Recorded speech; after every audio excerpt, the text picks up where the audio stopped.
من الشيطان الرجيم. بسم الله الرحمن الرحیم.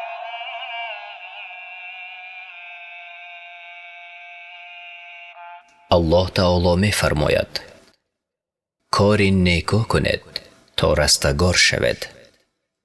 سوره حج آیت 77. از ابن عمر رضی الله عنه روایت شده که رسول خدا صلی الله علیه و سلم فرمود مسلمان برادر مسلمان است، بر او ظلم نمی کند و او را به دشمنش تسلیم نمی نماید. کسی که در صدد یعنی نیت برآوردن حاجت برادرش باشد، الله تعالی در صدد برآورده ساختن حاجت اوست. و کسی که گره کار مسلمان را بکشاید، الله بر عوض آن در قیامت مشکلی از مشکلاتش را می‌کشاید.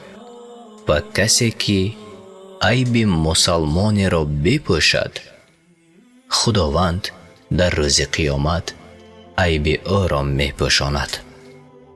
کتاب ریاض الصالحین، حدیث تحت رقم 244.